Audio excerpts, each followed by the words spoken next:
About the new law in Ecuador, which has given rise to considerable controversy, and I'm overjoyed that we have the Minister of Communication of Ecuador, who is willing to explain the law and to take our questions, which I imagine will be largely critical. And I think that that's important to recognize the willingness of a public official to openly take part in a dialogue of this sort. And I also ask that that we conduct this in the most civil and academic way possible, so that so the questions are not overly long, so that we don't give long speeches, even though the opinions are very closely and passionately held. I want to introduce Fernando Alvarado, and then I'm going to switch to Spanish, but the introduction that I was given is in English. Fernando Alvarado is the current Secretary of Communications of Ecuador. He holds a master's degree in journalism. He grew up in the world of community radio at a time when community radios were the major means of communication and news in Ecuador, and he told me stories about his father, who was the owner of a small radio station in the provinces of Ecuador, and that was kind of the experience that marked him in his career, and certainly has an influence in what he's trying to do today. His association with community media has guided his professional life as a journalist, a professor, and public official, where he has focused his efforts in the development and support of community media and alternative media, which has allowed him to contribute to the diversification of news and communication in general in Ecuador. Minister Alvarado has indicated he will speak for about 10 minutes. We will then have a conversation for about 15 minutes more, and then we should have, assuming that they give us our whole hour, we'll have at least 30 minutes for open questions from the audience. So I give you la palabra.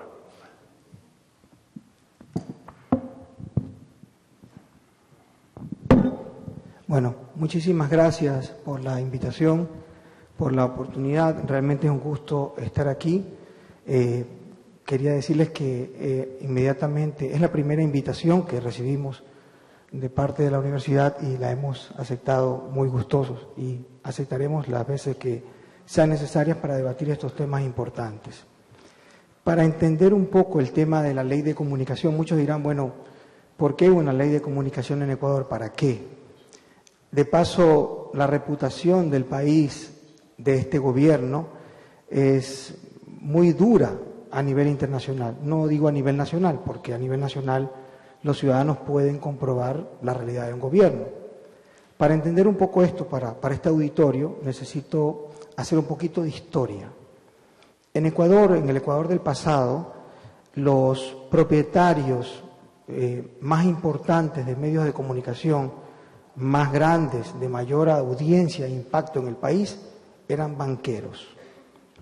Hace poco se habló aquí de información de interés público.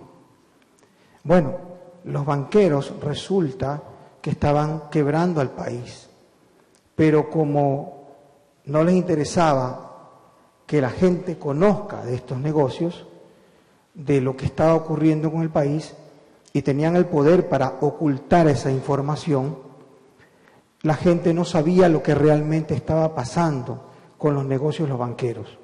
No hubo investigación de los medios, no hubo la labor potencial de la prensa, porque los banqueros guardaron esa información. ¿Qué sucedió? Además de tener el poder para guardar la información y publicar lo que ellos querían que la gente crea, también cooptaron al gobierno de turno, porque pusieron mucho dinero en la campaña del presidente de turno. ¿Qué pasó? Quebraron al país, destruyeron familias, destruyeron empresas, y el gobierno hasta el final, el día antes de tomar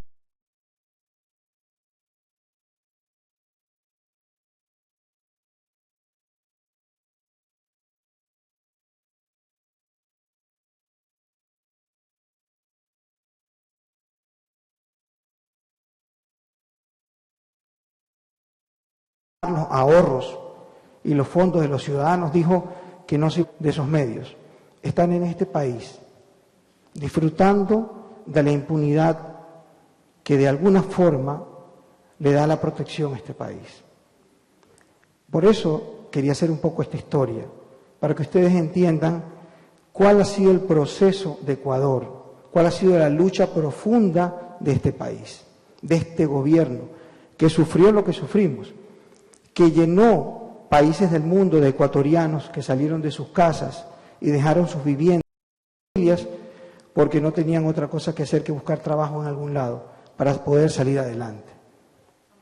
Bueno, resulta que ese presidente está huido del país y esos banqueros corruptos que destrozaron familias viven en este país. ¿Qué era lo que quería este gobierno? Cambiar esa realidad. No es posible que haya un maridaje o una relación incestuosa entre el poder económico y el poder mediático, porque los ciudadanos quedaban desprotegidos. Y ahí empieza a construir un sistema de información que permita a los ciudadanos defenderse, y empieza con una política en ese sentido. La primera opción, poner en una consulta popular para que en la Constitución se ponga que se prohíbe que los banqueros en el futuro sean propietarios de medios de comunicación. Algunos banqueros que aún quedaban en el país, que no tuvieron que ver directamente con ese debacle, tuvieron que deshacerse de los medios de comunicación, que también eran poderosos.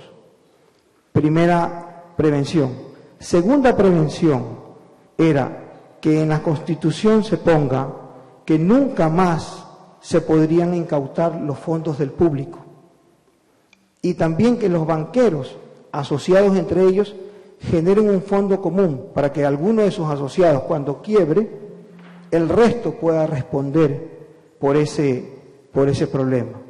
Es decir, siempre dedicado a proteger los derechos de los ciudadanos.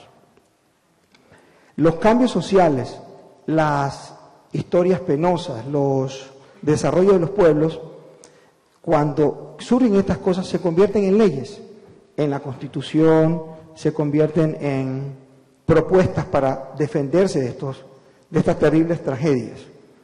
Y por eso, además de eso, surge una propuesta de ley de comunicación que proponga una diversidad de opiniones y una gran circulación de opinión. No, esta ley no propone otra cosa que defender los derechos a la información, defender los derechos a la libre circulación de ideas y a la libre circulación de opiniones. No puedo tocar puntualmente cada artículo de la ley, no es una ley perfecta, pero la ley anterior a esta, voy a tomar un poco de agua, perdón.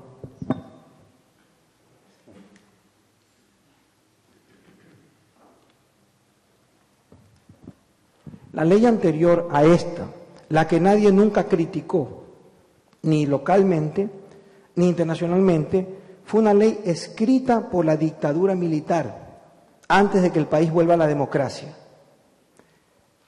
Nunca se la socializó, nunca se la debatió. Por lo tanto, era una ley absolutamente ilegítima e inconstitucional, porque provenía de la dictadura. Si a este gobierno le interesara realmente, como dicen que es, un gobierno tirano, que no protege al ciudadano, que es represor, que no permite la libre circulación de ideas, nos quedábamos con la ley de la dictadura. Era perfecta. Era una ley que permitía que los que tomaban las decisiones eran absolutamente del gobierno central, del Ejecutivo. 3 personas tomaban decisiones sobre cualquier problema administrativo o técnico de una estación de radio. Se podían inventar cualquier cosa a discreción y cerrar un medio. Ni lo hizo este gobierno, ni tomó esa oportunidad o esa herramienta porque no le interesaba justamente esa figura de afectar derechos, de afectar libertad de ideas, de afectar el libre acceso a la información. Por lo contrario, propuso una ley de comunicación que garantice los derechos a la comunicación. Muchas de las personas aquí podrán estar informadas por las opiniones y criterios respetables de cualquier organización no gubernamental, de la misma relatoría, etcétera. Pero una cosa es leer la ley, analizarla artículo por artículo y darse cuenta que realmente protege los derechos ciudadanos, que realmente fomenta la libertad y la diversidad, que realmente promueve el desarrollo de la comunicación, que permite la participación de medianos y pequeños para que puedan informar, para que sus voces sean escuchadas. Entonces, es todo lo contrario a lo que se dice. Era importante para mí hacer esta introducción para que tengan un poco de historia de lo que pasa en el Ecuador. Sobre este tema, que es particularmente la comunicación, podríamos tocar muchísimos otros temas que en la misma visión de protección de derechos, de rescatar a los ciudadanos, de darles una mejor calidad de vida, se ha hecho en el Ecuador. Pero no quiero abrirme tanto porque estamos hablando estrictamente de ley de comunicación y de los derechos ciudadanos. Creo que hasta ahí podríamos empezar para no alargarnos tanto en la introducción. Tal vez se podía tomar 2 minutos más para resumir básicamente las propuestas de la ley, o sea, las provisiones de la ley más importantes. Ok.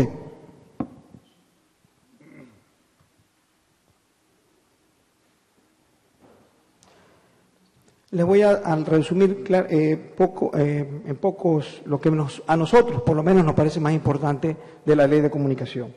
El acceso a la frecuencia, que está contemplado en el artículo 34 de la ley. Antes, los banqueros o los poderosos o los políticos de turno se repartieron las frecuencias. Es decir, los que tenían el poder de decidir se repartían las frecuencias. Resulta ahora, si uno revisa quiénes son los concesionarios más importantes de las frecuencias en el país, o eran banqueros o fueron políticos importantes de cada gobierno. Es decir, los ciudadanos comunes a duras penas llegaban a obtener una frecuencia regional,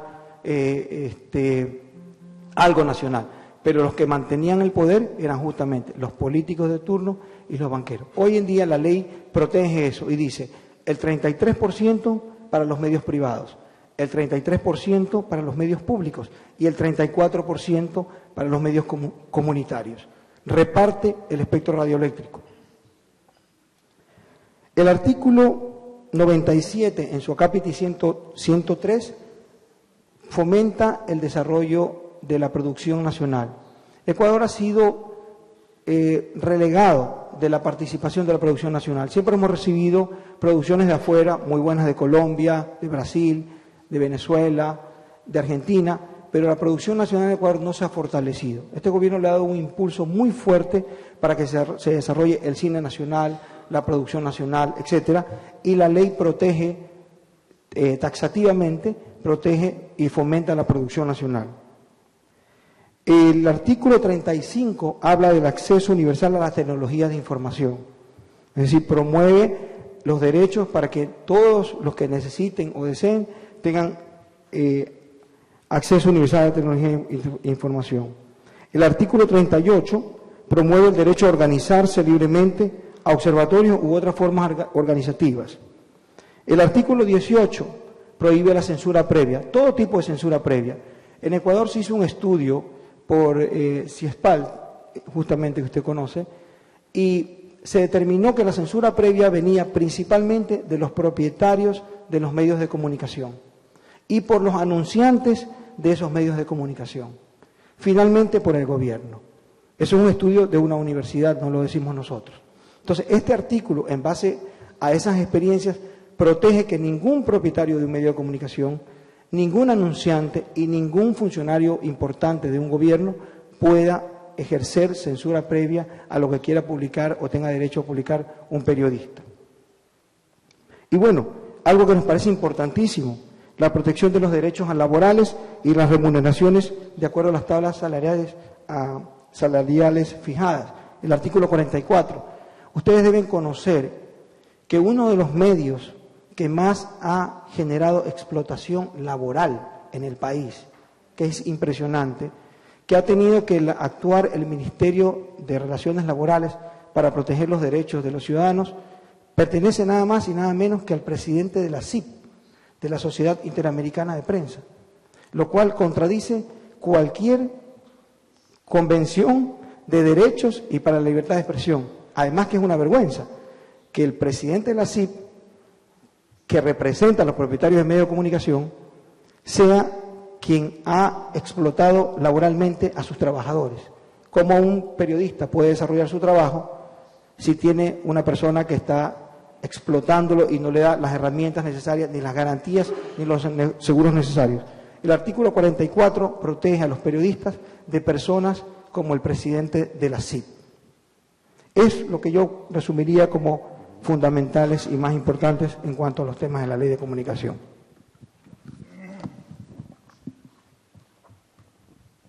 Bien, entonces voy a resumir un poco mi manera de entender la ley.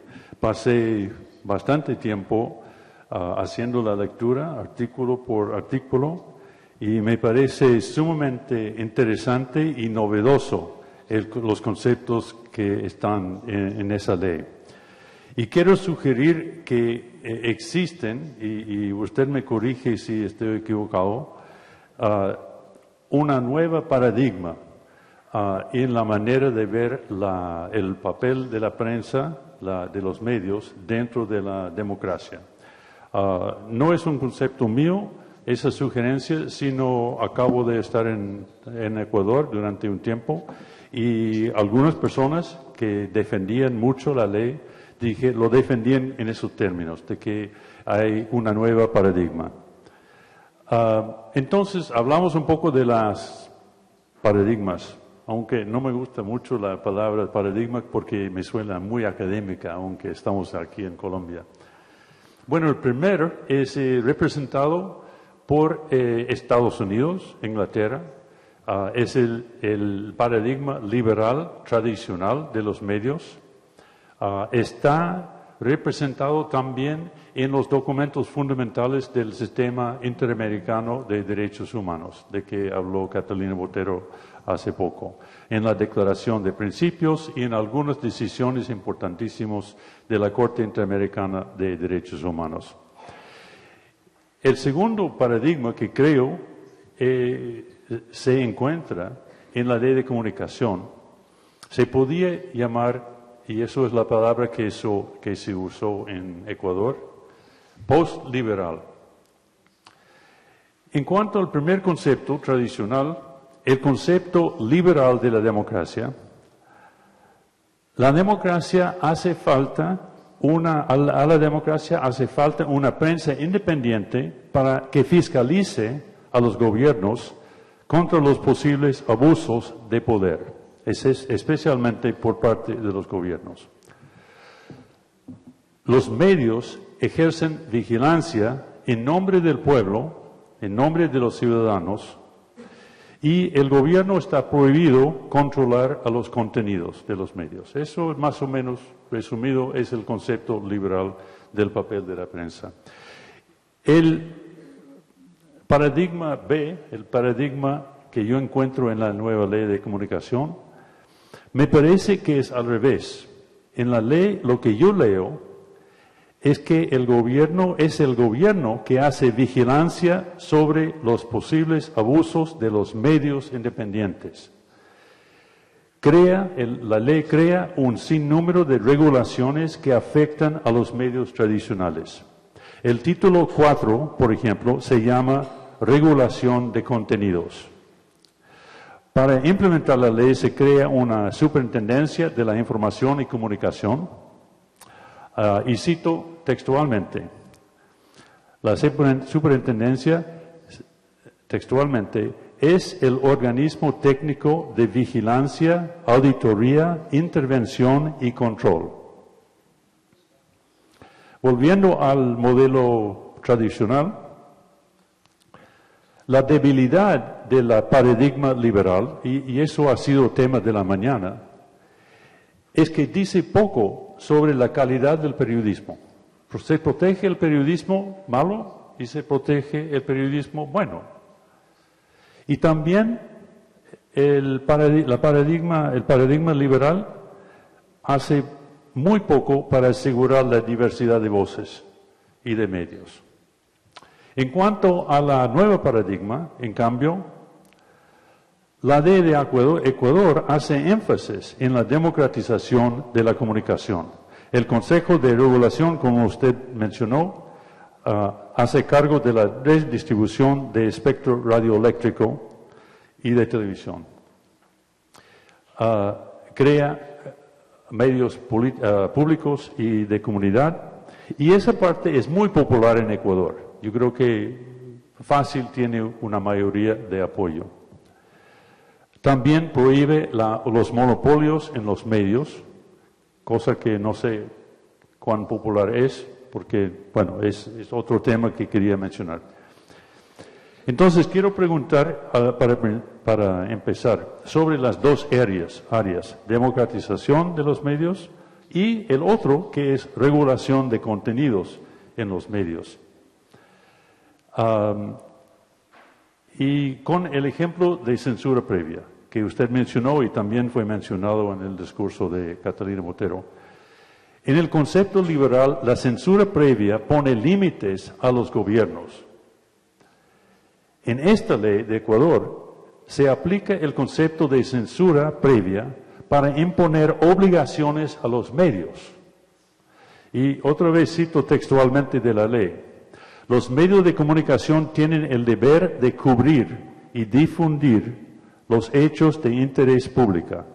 La omisión deliberada y recurrente de la difusión de temas de interés público constituye un acto de censura previa. O sea, son los medios que hacen la censura previa, no los gobiernos. Aunque obviamente la ley también prohíbe la censura previa por parte de los gobiernos. La Superintendencia de Información, la nueva institución, puede sancionar hasta 10 salarios, no sé cuánto es eso, a las personas que incurren en la censura previa. O sea, dueños, periodistas, cualquier persona que hace presión en los medios.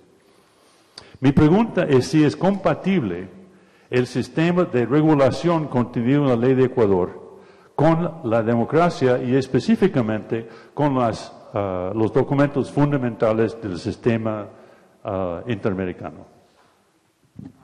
Totalmente compatible. Solamente dos ejemplos de cosas de interés público. Ya lo cité antes. Los propietarios de los medios de comunicación, que eran banqueros, censuraron la información relevante para que los ciudadanos puedan protegerse. Eso, tomaron su dinero y censuraron a sus periodistas para que no informen sobre lo que estaba ocurriendo con el sistema financiero.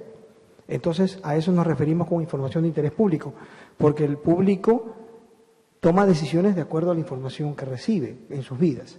La otra que puedo citar mucho más actual es la censura que hicieron los medios más importantes de impresos en el Ecuador con el tema Wikileaks. La Fundación Wikileaks les da a ellos toda la información sobre Ecuador y ellos sacan solamente una parte, la parte que les interesaba, y ocultaron otra, hicieron censura previa. El medio público del país, que antes no existía, de este gobierno, un medio público, consigue también los derechos de Wikileaks mucho después y decide ponerlo todo en la web, todo al servicio de todo el mundo, sin censurar ningún tipo de noticia que tenga que ver con Ecuador. Resulta que ahí nos encontramos unas sorpresas. Wikileaks cuenta, puede ser verdad, no puede ser verdad, pero cuenta que había ciertos periodistas importantes y relevantes en el país y ciertos medios de comunicación que eran informantes de la embajada norteamericana sobre temas del país, del gobierno, del desarrollo. Los califican así como informantes. Obviamente a esos medios y a esos periodistas no les interesaba que esta información salga a la luz pública, pero era información de interés público. Entonces, ¿qué es lo que hace la ley? Protege al ciudadano para que se garantice que reciba todo tipo de información, para que el control no esté en los medios ni en los propietarios, sino en los ciudadanos, a través de la ley. Entonces eso nos lleva a la pregunta, ¿quién decide? Normalmente yo estoy de acuerdo que hay muchas noticias que los periodistas dejan de cubrir que deben cubrir. Hay noticias frívolas, hay muchas cosas, por ejemplo, en la guerra de Irak, en Estados Unidos, hubo una gran noticia que no se cubrió muy bien aquí y hizo daño en la sociedad. Yo creo que ninguno de nosotros puede estar en desacuerdo con ese principio. El problema surge en el quién decide. ¿Quién decide qué es lo que debe cubrir el periodista? ¿Los propios medios o es el gobierno que debe decidir qué cubrir y qué no cubrir? Bueno, yo creo que la fuerza de la verdad y la razón no tiene ningún criterio. Entonces, cuando algo es muy evidente y muy importante, el Consejo de Regulación puede decirle a un medio o a un grupo de medios, esta noticia es importante para el país, porque no la están informando. Yo creo que eso es un tema de relación más bien mucho más directa y cordial entre el Consejo de Regulación y los propietarios de medios. Puedo poner un ejemplo más. Tanto se ha hablado de Yasuní en el mundo, tanto se ha hablado de la explotación petrolera. Resulta que el gobierno, con los fondos petroleros, inaugura una ciudad del milenio, que es una cosa importantísima para los pueblos amazónicos. Bueno, los medios más importantes del país no lo anunciaron, no lo sacaron, no existió para ellos esa noticia. Bueno, para los medios públicos sí existió esa noticia, pero ahí hay un balance natural. Antes no había medios públicos, ahora hay medios públicos. Y también hubo una gran participación de medios regionales, que hay miles en el país, que también pudieron informar sobre esto. Eso ya a través de políticas públicas se genera un balance natural de la información. Ahí no necesita actuar el Consejo de Regulación, pero en cosas tan relevantes como el tema de los banqueros o de los Wikileaks, que pueden afectar la vida pública de un país, sí es importante. Quiero pasar a otro tema que ha sido muy comentado en cuanto a la ley de información, que es el tema de linchamiento mediático. Suena terrible, pero existe también el término en inglés, character assassination. Entonces no debemos espantarnos tanto, tal vez, pero otra vez, es cómo se aplica. Obviamente el linchamiento mediático es una mala cosa. ¿Cómo se define y quién está a cargo de reprimirlo? Eso es la pregunta. Una lectura literal de la ley parece sancionar cualquier crítica a los gobiernos o a otras personas, sea verdad o mentira o error del periodista. O sea, cualquier crítica. No dice que el linchamiento mediático es una cosa falsa sobre una persona, sino cualquier cosa que daña la reputación de una persona. Y creo que es importante que leo la frase porque es importante. O sea, la lectura literal dice así, estoy recortando un poco, queda prohibida la difusión de información con el propósito de desprestigiar a una persona natural o jurídica o reducir su credibilidad pública. O sea, si yo revelo en mi medio que un funcionario público robó de una empresa privada, eso obviamente daña su credibilidad pública. Pero según la lectura más literal de la ley, eso está prohibido. Y además es una prohibición de publicar, no es una prohibición después, sino es una prohibición que puede ser interpretada como una censura previa. Entonces, eso es la primera pregunta sobre ese concepto que ha sido tan conflictivo. A mí me gustaría leer la ley, estoy pidiendo el artículo porque... ok, perdón. Voy a leerles el artículo porque es importante esto. Linchamiento mediático, realmente el nombre es feísimo, pero no encontramos otro, creo. Queda prohibida la difusión de información que, de manera directa o a través de terceros, sea producida de forma concertada. Esta palabra es importantísima, concertada, y publicada reiterativamente a través de uno o más medios de comunicación, con un propósito, dice claramente, con el propósito de desprestigiar a una persona natural o jurídica o reducir su credibilidad pública. Es decir, que tendría que, para que esta figura se dé, tendría que probarse que hubo una concertación, un acuerdo entre dos personas para perjudicar a través de nuestros medios a un tercero, reiteradamente. Entonces, hay muchos ejemplos en el país. Por eso digo, siempre los procesos sociales generan regulaciones para proteger justamente los derechos ciudadanos.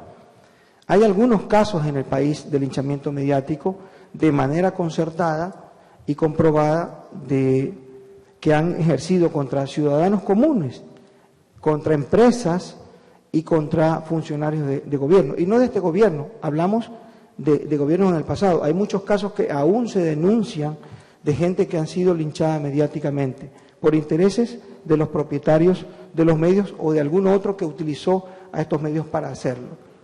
Entonces simplemente es una figura de protección a los derechos ciudadanos, de protección a su honra, de protección a su reputación, como está suscrito en el Pacto de San José. Una pregunta simple.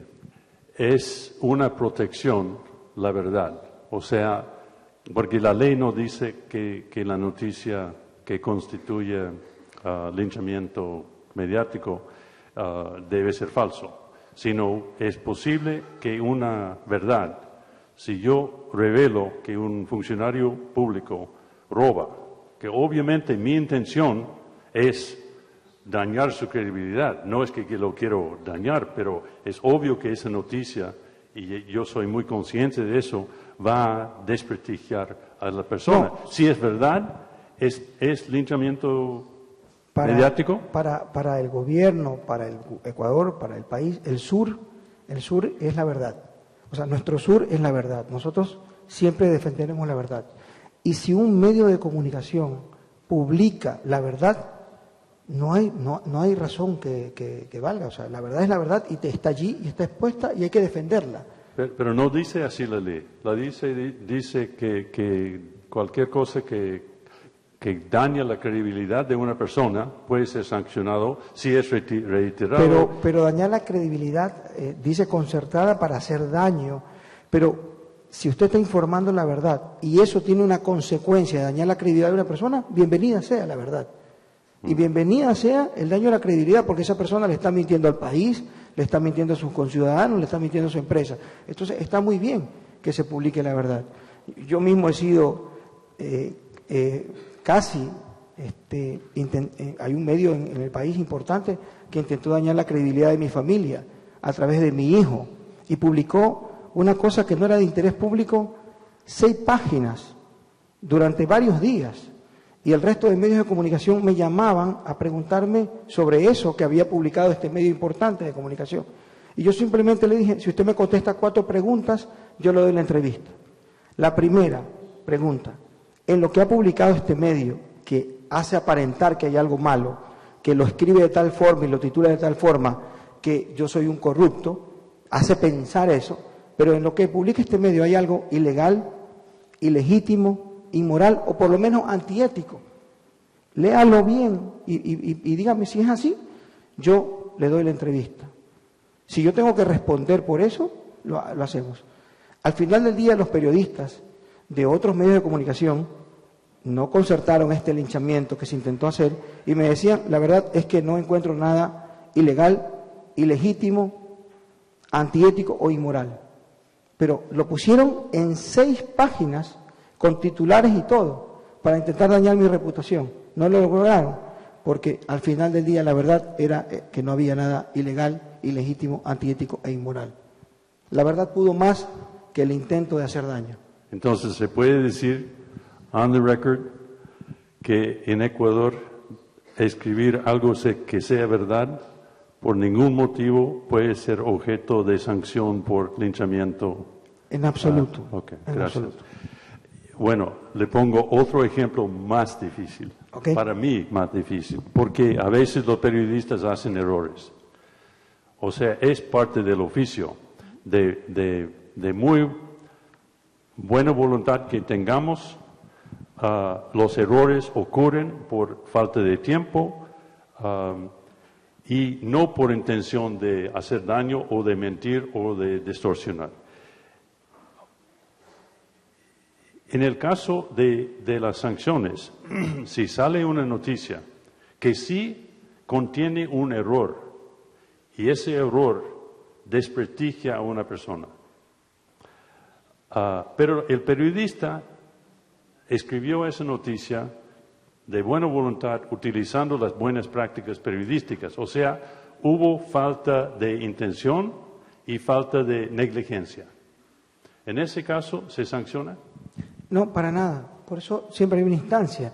Es decir, la persona puede escribir una carta al periodista o al medio, y si el periodista es bueno, si el periodista es profesional, va y esta persona demuestra que hay un error en la equivocación, en la información que está haciéndole daño, simplemente rectifica y no pasa absolutamente nada. Simplemente publica también la otra versión, simplemente le da un espacio a la otra persona. Si eso no ocurre, como ha sucedido en algunos casos, entonces esa persona puede ir al Consejo de Regulación y decir, este es mi caso, este medio no rectifica y yo necesito publicar mi versión porque me está haciendo daño, me está afectando esto, y esta noticia no es verdadera, aquí están las pruebas. El Consejo de Regulación le pide al medio que le dé el espacio correspondiente en derecho a esta persona para que publique su espacio, su verdad, su rectificación, y no pasó absolutamente nada más. Ganamos todos, ganó esa persona, ganó el periodista, ganó el medio, ganó la sociedad. Bueno, última pregunta y ahora podemos empezar a hacer preguntas del público. ¿Por qué es, en eso de decidir cuál es el buen periodismo, qué tipo de noticias son legítimas, qué noticias se debe cubrir y no cubrir? ¿Por qué es el papel del gobierno o la superintendencia de información decidir ese tipo de cosas?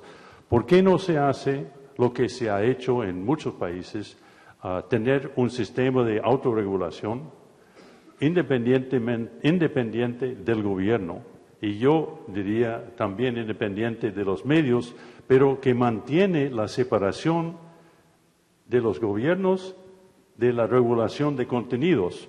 Porque el blanco de la crítica, 90% de las noticias es el gobierno, porque los medios tienen el deber en la democracia de fiscalizar a los gobiernos.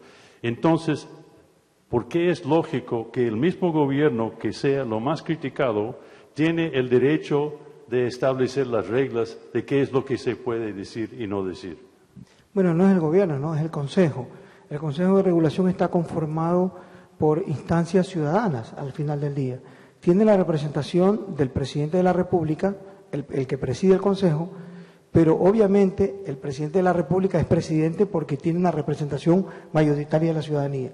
Tiene una representación, se me llevaron mi iPad, del Consejo de Participación Ciudadana y Control Social. Perdón un segundo. Mientras tanto, pueden los que quieren tener preguntas, por favor, que se presentan a los micrófonos. Ya le voy a comentar cómo está constituido el Consejo de Regulación, pero no me funciona el iPad. Y si me lo permite, señor secretario, solo para expandir la pregunta, Sí. solo para complementarla sería, ¿no es acaso un foro judicial donde hay un proceso naturalmente adversarial y un proceso bien definido donde se debería debatir eso? Es decir, si no hay confianza en un sistema de autorregulación, porque los medios estaban en manos de gente que carece de confiabilidad, generalmente de un sistema judicial que balancea y permite total transparencia y normas adversariales para que cada una presente sus argumentos. Entonces, si no es un ente autorregulador, ¿no hay acaso un sistema judicial independiente que pudiera hacerlo? No. No es un ente autorregulador. Yo quisiera, para seguir con este importante conversatorio, mencionarles cómo se conforma el Consejo de Regulación. El Consejo de Regulación es presidido por una persona designada por el presidente de la República. Es un caso similar, incluso los que conforman el Consejo de Regulación o algo similar en Estados Unidos, los tres son nombrados por el presidente de la República de Estados Unidos. En el Ecuador solamente tiene un representante que preside este consejo. El otro representante pertenece a los consejos de igualdad, es decir, a las minorías. Es lo que defienden y representan a las minorías. Por lo tanto, están representadas las minorías en este Consejo de Regulación para su protección. El otro representante es nombrado por el Consejo de Participación Ciudadana y Control Social. Es una entidad que, a través de la participación ciudadana abierta, elige a un representante que tenga las características necesarias para conocer de estos temas en el Consejo. El otro representante es representante de los gobiernos autónomos descentralizados, es decir, es el representante de las 200, casi 300 autoridades que hay en el país, en las diferentes ciudades y provincias del país. Estas 300 autoridades que están agremiadas eligen a un representante para que vaya al Consejo y los represente. Y el otro es de la Defensoría del Pueblo, es un representante del Defensor del Pueblo, que es una entidad del Estado que también tiene estas funciones. Eso es un consejo muy diverso y muy participativo, que no es realmente, como usted lo puede ver, no es el gobierno de turno, solamente hay una representación del gobierno de turno. Pero ahí, en realidad, está la sociedad, el Estado en su conjunto, representado en este consejo. Pero no hay ningún representante de los medios mismos. No, porque los regulados no pueden ser reguladores. Era lo que ocurría en el pasado en la ley de la dictadura, que existía un representante de los medios de comunicación y obviamente jamás se sancionaron, se repartieron las frecuencias. Era el ratón cuidando el queso, y eso en una sociedad para la protección de derechos no es posible. Sí, buenas tardes. Soy June Ehrlich, la directora de publicaciones del Estudio Latinoamericano de Harvard. En artículo 42 de la sección 3 dice que los periodistas tienen que ser profesionales, con la excepción de gente que escribe columnas de opinión. ¿Quién decide quién es profesional? Y a decir que un periodista tiene que ser profesional, eso no va contra la idea de diversidad que ustedes tienen escrito ahí. ¿Qué es profesional? Ya, bueno, profesional le da el título académico de haber estudiado en una universidad. Segundo, es importante que usted conozca que nosotros, desde el gobierno, no tuvimos de acuerdo con ese artículo, porque justamente pensamos que Ecuador está en un proceso donde sus facultades de comunicación son relativamente jóvenes y hay muchos periodistas que se han formado haciendo camino al andar y son muy buenos. Entonces, se logró que haya un tiempo importante de espacio para que los periodistas puedan profesionalizarse y puedan estudiar. Pero justamente las asociaciones, los gremios de periodistas del país, del Ecuador, insistieron mucho en esto. O sea, los propios periodistas pidieron con mucha insistencia que se pida la profesionalización del periodismo.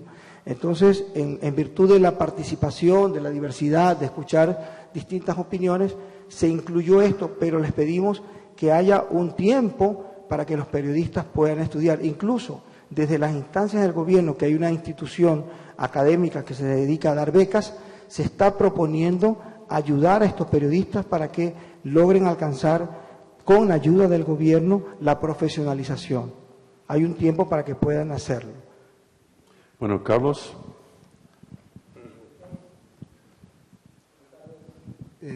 Carlos Lauría, del Comité para la Protección de Periodistas de Nueva York.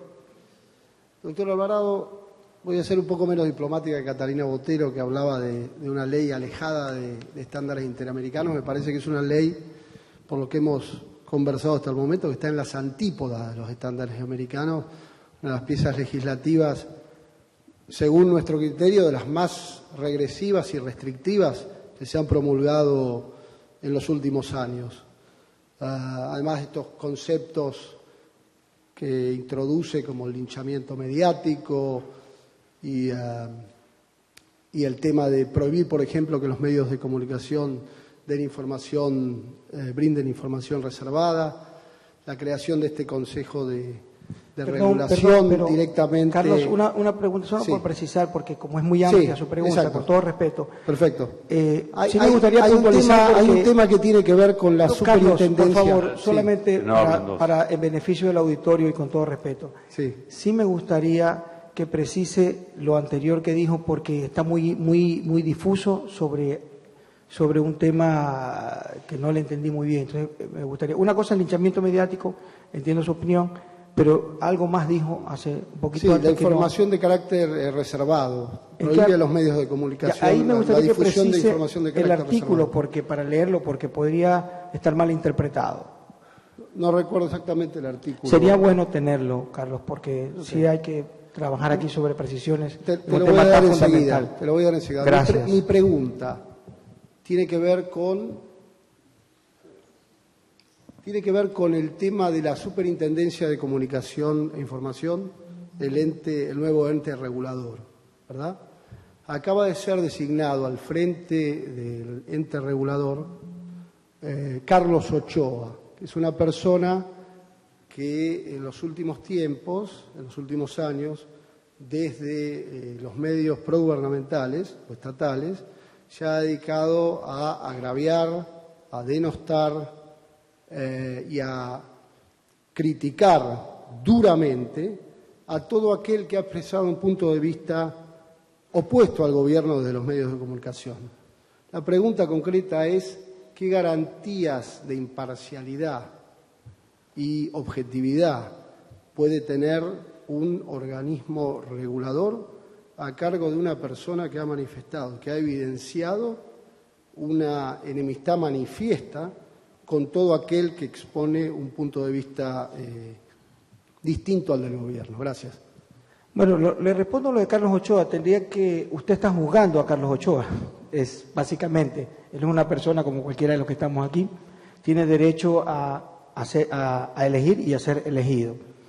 Tendrá que demostrarlo en el transcurso de sus funciones y habrá que darle el beneficio de la duda, más allá de su pensamiento. Si las personas no tuvieran posición o pensamiento, jamás podrían ser jueces. Yo estoy seguro que todos los jueces tienen posición y pensamiento. Ahora, el acto de juzgar tiene que ser un acto responsable con la tarea que se le ha encomendado. Ha sido elegido de una terna a través del Consejo de Participación Ciudadana y bueno, no a todos les gusta Carlos Ochoa, pero es el elegido. Seamos críticos de su gestión en el momento que él ejerza su gestión. No podemos juzgar a una persona antes de que pueda ejercer su tarea. Es lo que le podría responder por Carlos Ochoa. 30.1. El artículo 30.1 me dicen que es el que usted ha citado. Déjeme leerlo. Y lo voy a leer para ver si estamos en la misma página. 30.1. Información, dice información de circulación restringida. Estamos ahí, ¿correcto? No podrá circular libremente, en especial a través de los medios de comunicación, la siguiente información: aquella que esté protegida expresamente con una cláusula de reserva previamente establecida en la ley. De hecho, en este momento, en Ecuador, antes de esta ley, la información de calidad restringida es dictada, por ejemplo, por un juez o por la Fiscalía. Supongamos que haya una investigación sobre narcotráfico o sobre un crimen y la revelación de esta información pueda entorpecer la investigación o pueda poner en peligro la vida de alguien, obviamente el fiscal o el juez va a decir esa información queda secuestrada o reservada hasta que se resuelva el caso. Eso existe actualmente en las leyes normales del Ecuador, ¿no? No precisamente en esta ley. Esta ley lo que está haciendo es ponerlo adicionalmente. 2. La información acerca de datos personales y que provenga de las comunicaciones personales, cuya difusión no ha sido debidamente autorizada por su titular, por la ley o por el juez competente. Sí, si hay es lógico, si hay una investigación que además revela cuestiones personales, familiares, íntimas de una persona que no tienen ninguna relevancia para la investigación en cuestión, debe ser protegida esa información, obviamente, que no tiene relevancia con eso. Creo que su pregunta solo se lleva al punto 1 y yo Ok. tenía una pregunta de seguimiento. Ok. Si está establecido en otras leyes las razones para declarar una información reservada. Sí, por eso dice establecida en la ley, Claro. no en esta ley. ¿Cuáles son los criterios? Cita otra ley, justamente estos criterios de protección por seguridad de alguien, porque está en ciernes una investigación, para poder llegar a la captura de algún acto de delincuencia o corrupción, se protege esta información. Pero está en la ley, está en manos de la Fiscalía, de los jueces, es una ley común y corriente que está en el país. Nos queda algo de tiempo más. Yo tenía otra pregunta pero Claudio, primero tu pregunta, porque yo he tenido mucha Gracias, oportunidad. sí, Claudio, Perdón, sí. Henry, Okay. te toca. Gracias. Soy columnista del periódico Hoy de Quito, pero durante una década y media estuve a cargo de escribir sobre editoriales y libros para el New York Times. Y me tocó, entre otras cosas, leer 1984 de George Orwell. Y lo que usted ha leído, hay segmentos casi idénticos. Entonces, como usted ha sido muy puntilloso en la cuestión de regalías, le pregunto si la familia de Orwell, los descendientes de Orwell, están recibiendo alguna regalía de su gobierno. No sabría qué contestarle a su pregunta con todo respeto. No sé si usted entiende la coincidencia de tantos párrafos de lo que usted ha leído con el libro de Orwell que crea una sociedad un poco, digamos, servil en manos de gobierno. Si un poco cita esto, yo le puedo responder de otra manera. Alguien aquí está escribiendo torcido, ¿no? Porque mientras una gran cantidad de medios internacionales, ONGs, critican a nuestro gobierno por ser tirano, por ser dictador, por no permitir la libertad de expresión, por las libres ideas. Por otro lado, es el gobierno con más alta aceptación de América, no de Latinoamérica, de América, después de 7 años de gobierno. Alguien está loco aquí. Después de 7 años de gobierno, es el gobernante con más alta aceptación de toda América. Entonces el pueblo de Ecuador está loco porque vota a un presidente durante 7 años en consecutivas idas a las urnas con la más alta aceptación y credibilidad. Habría que hablar con el pueblo del Ecuador. Algo está pasando aquí. Perdón, usted ve... Henry, we've got 2 more people that need to ask questions. Canas.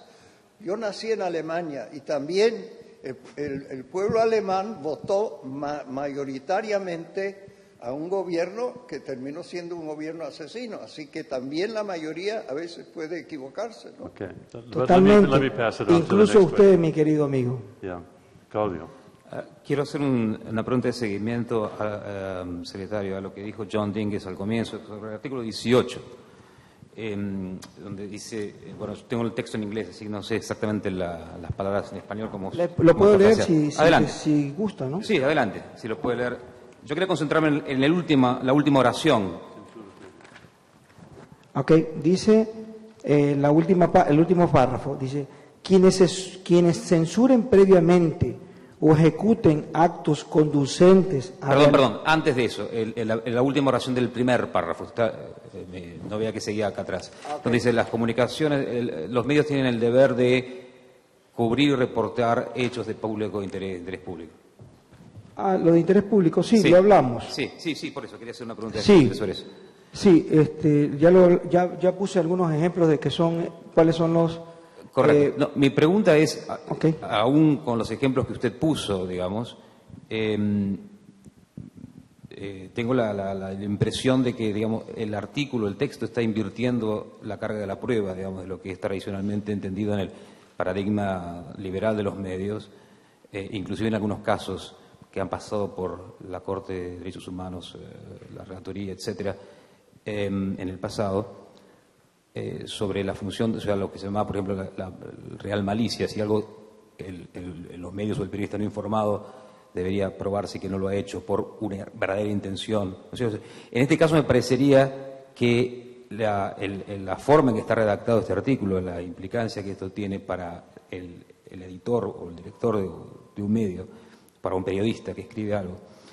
Y la pregunta concreta es, si ustedes han evaluado las consecuencias que este artículo puede tener en cuanto a la discusión jurídica, si no está en contravención o si no puede interpretarse como contravención del Pacto de San José de Costa Rica como una limitación expresa del derecho de los medios a la libertad de expresión. Yo diría todo lo contrario, más bien refuerza los dictámenes del Pacto de San José, porque evita cualquier tipo de censura previa. Es decir, y además protege a los ciudadanos para que estén debidamente informados. Correcto. Gracias. Gracias a usted. Buenas tardes, señor ministro. Mi nombre es Alfredo Carvajal de Dallas Morning News en Dallas y no he leído la ley de Ecuador, así es que tengo ignorancia sobre el tema. Pero me interesa hacerle una pregunta. ¿Cómo definen ustedes interés público? ¿Y qué ocurre cuando un medio decida que tiene una diferente definición de interés público? ¿También se sancionaría? Bueno, yo diría que la definición de interés público está en los manuales de periodismo que nos dan en la universidad, que son cosas de interés público. Hay cosas que le interesan al público y hay cosas que son de interés público. ¿Qué es de interés público? De interés público es lo que uno proporciona como información al público para que tome decisiones importantes en su vida. El clima, el tráfico, el cambio de la moneda, si hay peligrosidad en la ciudad, en qué zonas hay zonas de peligrosidad o no, etcétera. Son cosas de interés público. Las cosas que le interesan al público son las que algunos medios nos dan para poder vender más periódicos o tener más alto rating. Por ejemplo, los programas de show que no tienen algún contenido importante, pero que llegan a entretener de una forma quizás que no construye ciudadanía. Entonces, los manuales de periodismo a nivel internacional nos enseñan o nos dicen claramente cuál es la diferencia para que un periodista haga correctamente su profesión, lo que es de interés público y son las diferencias de las cosas que le pueden interesar al público. Nuestra misión como periodistas es poner cosas de interés público para que la gente pueda tener mejor desarrollo de sus vidas. ¿Perdón? No creo que haya un conflicto porque en realidad es lo básico que nos enseñan en la universidad. O sea, cualquier periodista puede tener esa diferencia, es algo realmente muy bien determinado. Gracias. Buenas, mi nombre es Martín Rodríguez, soy periodista de Guatemala y tengo una pregunta sobre el tema de la reserva y cómo información clasificada o reservada puede ser ilegal. A mí me parece muy admirable y valiente lo que hizo el gobierno de Ecuador con el asilo a Julian Assange y también con el salvoconducto para Edward Snowden, que me parece que son una agrupación y una persona que aportan mucho para defender la privacidad de los ciudadanos y nuestro derecho a la información. Si hubiera sido en Ecuador el tema de Wikileaks o de Snowden, que era revelar información clasificada, estarían en la cárcel entonces. ¿Cómo está ahí? O sea, hay una falta de coherencia. No tiene nada que ver con eso. Siempre es importante tener información de la fuente, que a veces llega acá un poco distorsionada. El presidente Correa dijo claramente, Julian Assange puede haber cometido un delito y por ese delito debe ser juzgado. Pero nosotros, como protectores de los derechos humanos, si él nos pide asilo porque cree o porque el gobierno, después de un análisis extenso, profundo, piensa que puede estar corriendo peligro su vida o puede ser juzgado de una manera desproporcionada, soberanamente, como un gobierno digno, dice, tengo el derecho a ofrecerle asilo a este hombre, más allá de que deba ser juzgado por algún delito que haya podido cometer. Es decir, no estamos negando que posiblemente Julian Assange haya cometido algún delito. Puede ser, nosotros no somos jueces para saberlo, pero sí, como gobierno soberano, pensamos que podía estar corriendo peligro su vida y que también había una desproporcionada posibilidad de que le cause una pena. Por lo tanto, mientras no se resuelvan esas condiciones para los derechos humanos, se le dio asilo político. O sea, no hay incoherencia porque el valor que se defiende es el de los derechos humanos y de la vida de Assange y no el valor de, además de ese valor, el valor de la libertad de información. Depende. Si nosotros no somos capaces, como gobierno tampoco, de juzgar si Julian Assange le hizo o no daño a algún gobierno con la información que difundió. Esa es una relación que tiene que juzgar ese gobierno y utilizar los organismos y los mecanismos y los instrumentos internacionales para definirlo. Nosotros lo que hicimos como gobierno, insisto soberanamente, era proteger a la persona, como tenemos los tratados internacionales.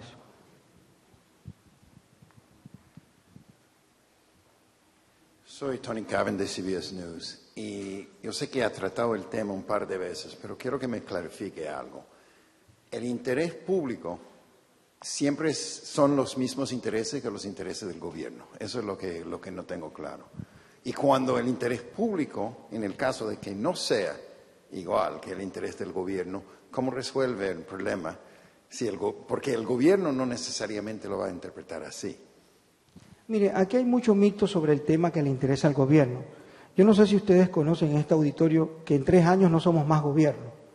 En 3 años el presidente Correa se va, no va a ser reelegido, va a dejar la vida política, va a dejar la vida pública. Quizás mañana el presidente Correa me pida la renuncia. Yo no voy a estar aquí. Nosotros no estamos legislando ni gobernando para este gobierno. Es decir, la ley recién se ha aprobado y tenemos 3 años más de gobierno, que es muy poco o nada. Entonces, ahí hay un mito de que estamos legislando para proteger al gobierno, para poder hacer las maldades que queremos sin que nadie nos persiga y dejar todo impune. No, es por el beneficio de la sociedad, por el beneficio de nuestro país. Hoy nuestro país ha cambiado, hoy nuestro país ya no está siendo afectado por banqueros, por poderes externos. Pero con todo respeto, entonces, ministro, las cosas de ¿los intereses públicos siempre son o no los intereses del gobierno? No, por supuesto que no. Por eso le digo, están, insisto, en todos los manuales de periodismo que son cosas de interés público. El haber ocultado, insisto en esto, porque para nosotros créame que fue un crimen lo que ocurrió en nuestro país. El haber ocultado propietarios de medios de comunicación, que además eran banqueros, que estaban por quebrar y llevarse los ahorros del país, y haber sacrificado vidas, haber suicidios, era una información de interés público y estaba en manos de esta gente. Entonces no eran los intereses del gobierno, eran los intereses de los ciudadanos. Pero no, a mí, y tal vez por el idioma o lo que sea, pero a mí aún no tengo claro quién define los intereses públicos, al menos que sea el gobierno, porque según el régimen que... Lo definen los periodistas, los profesionales de la comunicación, y además lo protege la ley para hacerlo. Los periodistas, como profesionales, definen qué es cosa de interés público. Pero además de eso, la ley los protege para que banqueros o propietarios de medios no los censuren y puedan publicar lo que ellos crean. Bueno, para no tomar más tiempo, es decir, que todo periodista tiene derecho de definir el interés público. Por supuesto. Gracias. Okay, we'll do one more. Una pregunta más. A mí solamente me gustaría expresar acá mis felicitaciones por la realización de este panel, que es para mí una inolvidable demostración de democracia que pocas veces he visto. en mi vida. Me gustaría decir al señor ministro que aunque esté en desacuerdo con las formulaciones de la ley, que en mi corazón yo creo en sus buenas intenciones. Y esto es la ironía de la historia humana. Solamente esto. Bueno, muchas gracias. Algo bueno ha caído. Bueno, yo creo que con eso no tengo que dar mi última pregunta sobre acceso a información, pero después hablamos de eso.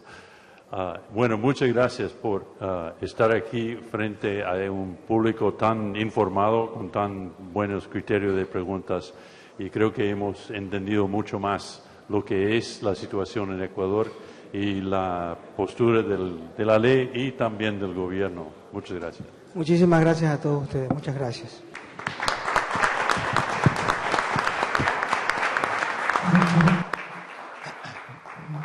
We resume at 5 o'clock, but in the main room of Low Library in the Rotunda.